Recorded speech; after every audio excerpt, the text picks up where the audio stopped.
킴스 푸드 사이언스 김쌤입니다. 오늘은 2019년 4월 27일에 출제되었던 식품 기사 문제 같이 살펴보도록 하겠습니다. 그 중에서 파트 4 식품 미생물학 부분 같이 보겠습니다. 자, 첫 번째 문제 같이 볼게요. 알코올성 음료의 상업적 생산에 관여하는 효모와 가장 거리가 먼 것을 물어보고 있습니다. 알코올성 음료는 어떤 거죠? 술을 얘기하죠. 술과 관련이 적은 효모를 물어보고 있는데 한번 같이 살펴보도록 하겠습니다.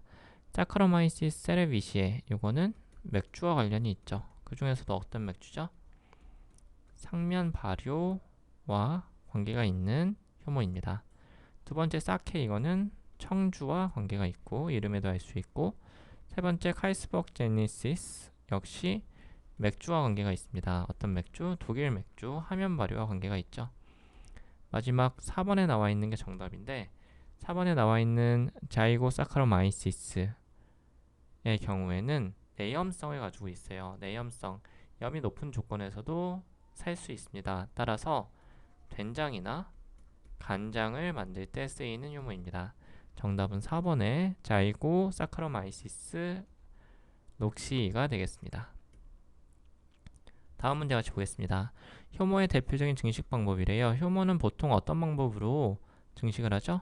4개 중에 출하법입니다. 출하로 증식한다고 알려져 있고, 그럼 출하는 어떻게 증식하는 건가요? 여기 설명에 나온 것처럼 세포의 작은 돌기가 커져요. 작았던 게 커지면서 이게 분리되면서 새로운 자세포, 새로운 세포가 되는 게 효모의 증식 방법인 출하법이 되겠습니다.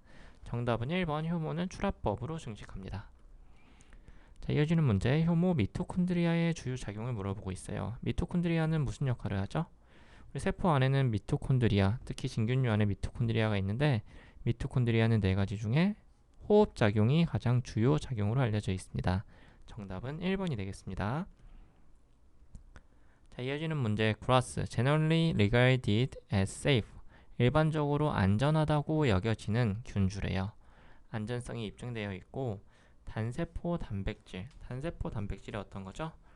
여러분 영어로는 많이 봤을 거예요. SCP라는 겁니다. 이거 많이 봤죠? Single Cell Protein.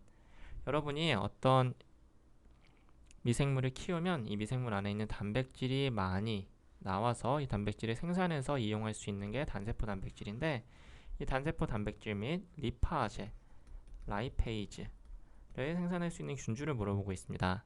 먼저 뒤에 있는 힌트 먼저 볼게요. 라이페이즈 생산할 수 있는 균주는 2가지가 있죠. 이 중에서 캔디다 종과 아스퍼질러스 나이거, 요 2개가 리파제를 생산할 수 있습니다. 라이페이즈를 생산할 수 있어요.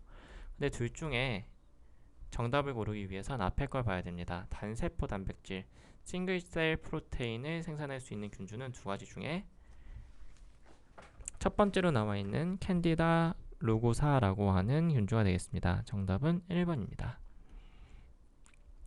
자, 이어지는 문제, 어셈메트리카에 속하며 치즈 제조에 사용되는 곰팡이를 물어보고 있습니다. 어셈메트리카라고 하는 건 비대칭성을 의미해요. 비대칭성에 속하고 치즈 제조에 이용할 수 있는 곰팡이입니다. 여러 종류의 곰팡이가 치즈 제조에 이용할 수 있어요. 어떤 게 치즈 제조에 이용될 수 있는지 한번 골라보겠습니다. 1번 페니실리움, 뒤에 나와 있는 건 어떻게 읽을 수 있죠? 록프로, 록볼티라고 하는 곰팡이 종은 로크 폴티라고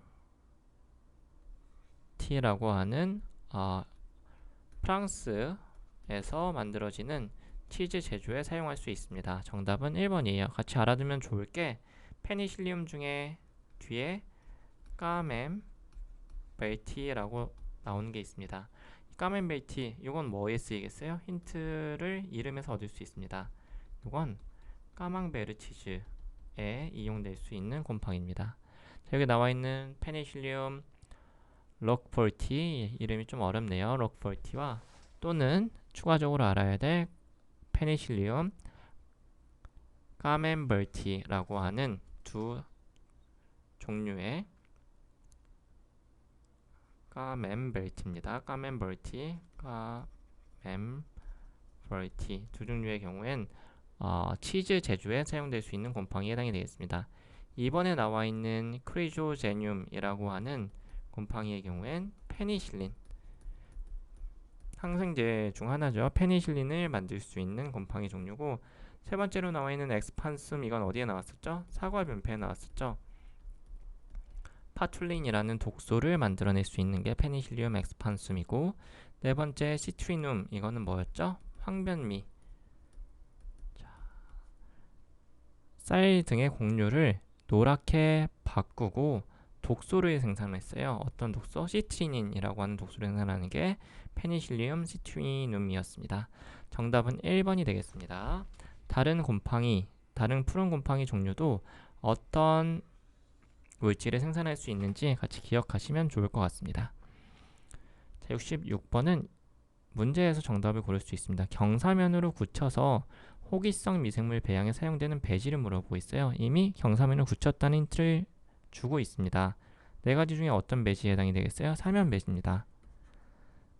자, 이런 사면 배지는 공기와 접촉 면적이 늘어나겠죠. 따라서 호기성, 산소를 좋아하는 미생물 배양에 유용하게 이용될 수 있습니다. 자, 이어지는 문제가 조금 어려우실 수 있는데, 붉은 색소를 생성해서 생선묵과 특히 우유를, 적변은 뭐예요? 빨갛게 바꾸는 거예요. 변화시키는 미생물을 물어보고 있습니다. 네 가지 중에 이콜라이는 여러분이 에스케리아 속은 잘 알고 있죠. 당연히 아닐 거고, 락토바실러스는 유산균 중 하나죠. 아니고, 슈도모나스도 아닙니다. 정답은 1번에 나와 있는 세라티아라고 하는 속인데, 세라티아라고 하는 속이 적색의 색소를 분비할 수 있어요. 따라서 우유를 빨갛게 적변시킨다고 알려져 있습니다. 정답은 1번 세라티아가 되겠습니다. 자, 청국장 제조에 쓰이는 균을 물어보고 있어요. 청국장도 발효 음식이죠. 어떤 균에 의해서 발효가 될까요? 청국장 제조의 경우엔 여러분이 잘 알고 있는 건 바실러스 중에 낫또를 잘 알고 있어요. 일본에서 청국장과 비슷한 게 낫또인데 바실러스 낫또 아닌가요? 답이 없네요. 이렇게 의문을 갖는 분들도 많이 있었을 겁니다. 이 낫또가 어디에 속하냐면 바실러스 서틸러스, 고추균의 하나에 속합니다. 고초균 중 이 바실러스 서틸러스 중 하나가 바실러스 나토가 되겠습니다. 정답은 2번 바실러스 서틸러스입니다. 자, 이어지는 문제. 미생물 증식을 억제하기 위해서 우리 항생물질을 쓸 수 있어요. 근데 이 항생물질이 기작, 메커니즘에 따라서 여러 가지로 나뉘게 됩니다. 세포 벽 합성을 저해할 수도 있고요. 대표적으로 단백질 합성을 저해할 수도 있어요. 자, 네 가지 항생물질, 여러분이 많이 들어봤을 항생물질일 텐데 각각 어떤 메커니즘, 기작을 통해 미생물의 증식을 억제하는지 살펴보겠습니다. 페니실린의 경우가 바로 세포 벽 합성을 억제하는 거예요. 이런 작용을 하고, 우리 아까 봤듯이 페니실리움이라고 하는 푸른 곰팡이에서 생성된다고 알려져 있죠.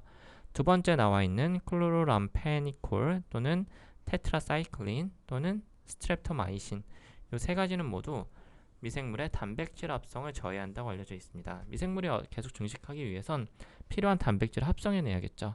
근데 이 2, 3, 4번에 나와 있는 항생제는 이런 단백질의 합성을 저해해서 미생물의 증식을 억제한다고 알려져 있습니다. 세포벽 합성을 저해하는 건 페니실린입니다. 자, 70번 많이 들어봤을 라이조포스에 대한 문제가 나왔습니다. 라이조포스 하면 여러분이 잘 기억해야 될 건 뭐였어요? 가근이었습니다. 가근을 형성했어요. 어떻게 생겼어요? 포자낭 포자를 형성하고, 그 밑에 포자낭병이 있고, 그 밑에 배지 쪽에 가근이 있고 뿌리처럼 생긴 거, 그 옆에 기는 줄기가 있는 게 라이조푸스의 모양이었습니다. 라이조푸스는 무슨 곰팡이라고 불렀죠? 털곰팡이 아닙니다. 털곰팡이는 밑에 나와 있는 뮤코고 바로 거미줄 곰팡이입니다. 방금 말씀드렸듯이 가근을 형성합니다. 혐기적인 조건에서 알코올이나 젖산을 생산해요. 이게 맞는 설명이고요. 잔항균류에 속하나요? 아닙니다. 잔항균류는 뭐죠? 우리 곰팡이의 격벽의 유무에 따라서, 격벽이 있냐 없냐에 따라서 두 가지로 나뉘었어요. 격벽이 없었으면 뭐였어요? 조상균류. 격벽이 있으면 잔항균류였습니다. 라이조푸스는 격벽이 없어요. 따라서 잔항균류 아니고 조상균류에 속합니다. 조금 어려웠던 문제였던 것 같은데 정답은 3번, 혐기적인 조건에서 알코올이나 젖산을 생산할 수 있습니다. 자, 이어지는 문제 조금 생소할 수도 있을 것 같아요. 당류의 발효성 실험법이 있는데 이 주에 적합하지 않은 것을 물어보고 있습니다. 이 당류의 발효성 실험을 하는 데 여러 가지 방법이 있는데요. 여기 나와 있던 1번의 린드너법 맞고요. 2번 더람 튜브, 더람관이라고 부릅니다. 더람관법 맞고요. 세 번째로 나와 있는 아인호른관법이라고 불러요. 아인호른관. 이 세 가지는 다 당류, 당의 발효성 실험법으로 알려져 있고요. 네 번째 필스너법은 뭐예요? 여러분 잘 알고 있는 필스너라고 하는 맥주를 생산하는 방법입니다. 정답은 4번 필스너법이 되겠습니다. 자, 항상 많이 나오는 문제가 또 나왔네요. 미생물의 증식 곡선에 대해서 물어보고 있어요. 미생물의 증식 곡선 그려놓고 시작하면 좋겠죠. 유도기, 대수기, 정지기, 사멸기. 이게 미생물의 증식 곡선입니다. 요 네 가지 중에 해당되는 설명이 어느 시기에 해당되는지를 찾으면 되겠습니다. 환경의 적응 시기래요. 이거 보고 딱 정답 고르시면 좋겠습니다. 바로 유도기죠. 유도기가 환경에 적응하는 시기입니다. 세포수 증가는 거의 없고요. 세포의 크기가 증대되고 이때 DNA는 늘어나지 않지만 RNA 함량은 늘어난다고 했습니다. 정답은 1번 유도기가 되겠습니다. 자, 이어지는 문제 같이 보겠습니다. 유제품 공장에서 파지 오염 예방법으로 적합하지 않은 것을 물어보고 있어요. 여러분, 유제품 공장에서는 유산균을 사용할 텐데 특정한 파지가 이 유산균을 파괴할 수도 있습니다. 따라서 이 파지의 오염을 예방해야 되는데 여러 가지 방법으로 예방할 수 있습니다. 1번에 나와 있듯이 두 종류 이상의 균주를 조합해서 바꾸어주면은 파지는 호스트에 스페시픽하기 때문에 두 종류 이상의 모두 파지가 오염되지 않을 수 있습니다. 따라서 맞는 설명, 올바른 예방법이고요. 파지에 내성이 있는 규주를 사용하면 좋겠죠. 맞는 설명, 온도 및 pH 환경 조건을 변화시킨다. 이걸로는 파지를 예방할 수 없을 뿐더러 온도랑 pH를 바꾸면 뭐가 달라지겠어요? 유산균의 증식 정도가 달라지겠죠. 따라서 올바른 예방 방법이 아닙니다. 4번에 나와 있는 공장과 주변을 청결히하고 용기에 가열, 살균, 약재 등을 사용해서 파지를 예방하는 건 올바른 방법이겠죠. 정답은 3번이 되겠습니다. 자, 이어지는 문제는 배양한 후에 균수를 물어보고 있어요. 다양한 방법으로 이 균수를 계산할 수 있지만 저는 하나하나 계산해 준다 그랬어요. 한번 같이 풀어봅시다. 처음에는 세균이 3마리래요. 2시간 후에 배양한 결과를 물어보는데 20분에 한 번씩 2배로 늘어나겠죠. 그럼 20분 후, 40분 후, 60분 후, 80분 후, 100분 후, 2시간이면 120분 후를 생각해 보시면 되겠습니다. 3마리가 20분 후엔 6마리, 40분 후엔 12마리, 그 다음에 24, 48, 96, 그 다음에 192가 되겠습니다.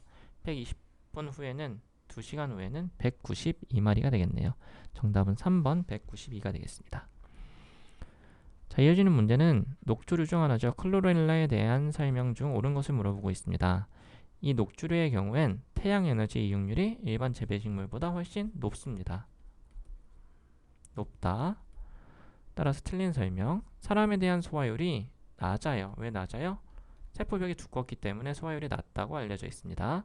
현미경으로만 볼 수 있나요? 아니죠. 여러분 플랑크톤 담수에서 자라는 걸 볼 수 있습니다. 육안으로 볼 수 있어서 틀린 설명. 건조물의 약 50%가 단백질이 풍부하다고 알려져 있고 단백질 플러스 아미노산, 비타민이 풍부하다고 알려져 있는 게 녹조류 중 하나인 클로렐라가 되겠습니다. 정답은 4번입니다. 자, 이어지는 문제가 조금 생소했을 것 같아요. 초산균 분류 중에 초산을 산화하지 않으며 포도당 배양기에서 암갈색 색소를 생성하는 균주를 물어보고 있습니다. 여러 가지 아세토박터 종류가 나와 있는데 이 중에서 세 번째로 나와 있는 멜라노제늄이라고 하는 이 균주의 경우 2,5 다이 케토 글루코네이트라는 물질을 생성해요. 뭐로부터? 글루코즈. 포도당으로부터 이런 물질을 생산하는데 이 물질이 브라운, 갈색 컬러를 형성한다고 알려져 있습니다. 따라서 네 가지 중에 여러분 물론 아세토박터 아세티에 익숙하겠지만 이거는 초단을 만들어내는 균주였죠. 함정에 속으시면 안 되고, 세 번째로 나와 있는 멜라노제늄이라고 하는 균주가 포도당 배양기에서 포도당이 있는 환경에서 암갈색 색소를 생성한다고 알려져 있습니다. 정답은 3번이 되겠습니다. 자, 페니실리움 속에 생산하는 독소를 물어보고 있어요. 여러분이 익숙한 건 아플라톡신이에요. 근데 얘는 뭐가 생산하는 거였죠? 아스퍼질러스. 얘는 아니고, 테트로도톡신은 보거. 아니고, 그러면 여러분 아마 둘 중에 하나 골랐을 건데, 지아랄레논 이것도 많이 들어봤죠. 이거는 푸자리움. 1번에 나와 있는 루브라톡신이라고 하는 게 페니실리움 중에서도 어떤 균주가 내냐면 루브럼이라고 하는 균주가 루브라톡신이라고 하는 독소를 생산한다고 알려져 있습니다. 정답은 1번이 되겠습니다. 자, 이어지는 문제, 분열에 의한 무성생식을 하는 전형적인 특징을 보이는 효모를 물어보고 있어요. 효모는 다양한 방법으로 생식을 하는데 그 중에서 네 번째로 나와 있는 스키조 사카라마이시스 속이 분열에 의해서 무성생식을 한다고 알려져 있습니다. 정답은 4번이고, 밑에 해설을 통해서 각각의 효모가 어떤 방법으로 생식을 하는지 알아가셨으면 좋겠습니다.